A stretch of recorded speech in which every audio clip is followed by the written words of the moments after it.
आगे पढ़ते हैं। बाद में जब नए कामों की खबर फैली तो दूर दूर से भी लोग आने लगे।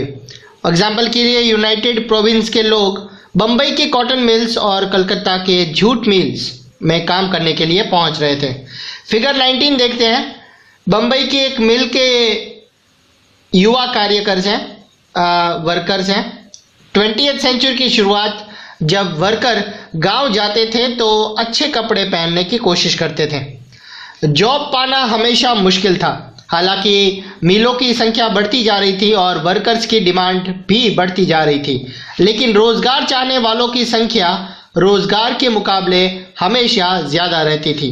मिलों में एंट्री भी रिस्ट्रिक्टेड थी। इंडस्ट्रियलिस्ट न्यू वर्कर की भर्ती के लिए पहले एक जॉबर रखते थे। जॉबर कोई पुराना और ट्रस्टेड वर्कर होता था जिस पे भरोसा किया जा सकता है।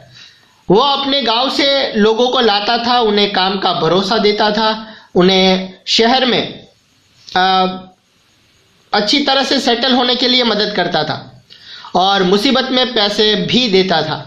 इस प्रकार जॉबर ताकतवर और मजबूत व्यक्ति बन गया था। बाद में जॉबर मदद के लिए पैसे भी लेता था, मदद के बदले में वो पैसे और तोहफे भी लेता था और वर्कर्स की जिंदगी को कंट्रोल भी करने लगे। समय के साथ फैक्ट्री वर्कर्स की संख्या बढ़ने लगी, लेकिन जैसा कि आप देखेंगे टोटल इंडस्ट्रियल वर्कफोर्स में उनका प्रपोर्शन बहुत छोटा सा था। सोर्स ई पढ़ते हैं। बंबई के एक मिल वर्कर वसंत पारकर ने कहा, वर्कर अपने बेटों को मिल के काम पर रखने वाले के लिए जॉबर को पैसे देते थे। मिल वर्कर शारीरिक और इमोशनल रूप से उसके गांव से गहरे तौर पर जुड़े होते थे। वो गांव जाकर फसलों की कटाई करता था। कोंकणी लोग धान काटने और घाटी यानी कि गन्ना काटने गांव में जाते थे। ये एक एक्सेप्टेड प्रैक्टिस थी जिसके लिए मिल वाले छुट्टी देते थे इस काम के लिए। फिगर 20 देखते हैं। ए हेड जॉबर, इसका एक पिक्चर है, देखिए कितने ठाठमाठ है। इस पिक्चर में देखेंगे कि इसका अंदाज और उसके कपड़ों से जॉबर की सत्ता का पता चल जाता है। बहुत पावरफुल। न्यू वर्ड में जॉबर है। इन्हें अलग अलग इलाकों में सरदार या मिस्त्री भी कहे जाते हैं। सोर्स एफ पढ़ते हैं। भाई भोसले बंबई की एक ट्रेड यूनियन कार्यकर्ता थे। 1930 और 40 के दशक में बिताए अपने बचपन को उन्होंने इस प्रकार कुछ याद किया। उस जमाने में 10 घंटे की शिफ्ट होती थी, शाम 5 बजे से सुबह 3 बजे तक। काम के सबसे भयानक घंटे। मेरे पिताजी ने 35 साल वहां पर नौकरी की। उन्हें अस्थमा जैसी बीमारी हो गई और वो काम करने से लाचार हो गए। इसके बाद मेरे पिताजी वापस गांव चले गए। फिगर 21 देखते हैं। अहमदाबाद के एक मिल में स्पिनिंग में लगी वर्कर औरतें मुख्य रूप से स्पिनिंग डिपार्टमेंट में ही काम करती थी।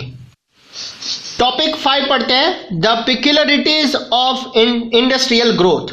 इंडिया में इंडस्ट्रियल प्रोडक्शन पर वर्चस्व रखने वाली यूरोपियन मैनेजिंग एजेंसियों की कुछ खास तरह के प्रोडक्ट में ही दिलचस्पी थी। उन्होंने कॉलोनियल सरकार से सस्ती कीमत पर जमीन लेकर चाय और कॉफी के बागान लगाए और माइनिंग, इंडिगो और जूट ट्रेड में पैसे का इन्वेस्ट किया।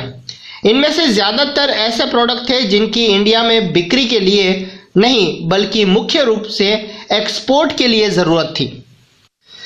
19th सेंचुरी के आखिर में जब इंडियन बिजनेसमैन इंडस्ट्री लगाने लगे तो उन्होंने इंडियन मार्केट में मैनचेस्टर की बनी चीज़ों से कंपटीशन नहीं की। इंडिया आने वाले ब्रिटिश मालों में धागा बहुत अच्छा नहीं था, इसलिए इंडिया के शुरुआती कॉटन मिलों में कपड़े की बजाय मोटे कॉटन धागों को ही बनाए जाते थे। जब धागे का इंपोर्ट किया जाता था तो वो हमेशा बेहतर किस्म का होता था। इंडियन स्पिनिंग मिलों में बनने वाले धागों का इंडिया के हैंडलूम वीवर्स इस्तेमाल करते थे या उन्हें चीन को एक्सपोर्ट कर दिया जाता था। 20th सेंचुरी के पहले दशक तक इंडिया में इंडस्ट्रियलाइजेशन की पैटर्न कई चेंजेस के चपेट में आ चुका था।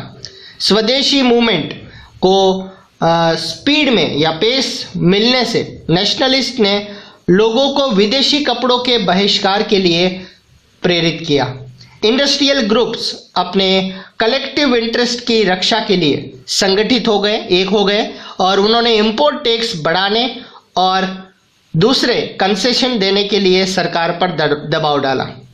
1906 के बाद चीन भेजे जाने वाले इंडियन यार्न्स यानी कि धागे के एक्सपोर्ट में भी कमी आने लगी। चीनी बाजारों में चीन और जापान की मीलों के प्रोडक्ट्स छा गए थे। एज ए रिजल्ट इंडिया के इंडस्ट्रियलिस्ट धागे की बजाय कपड़ा बनाने लगे।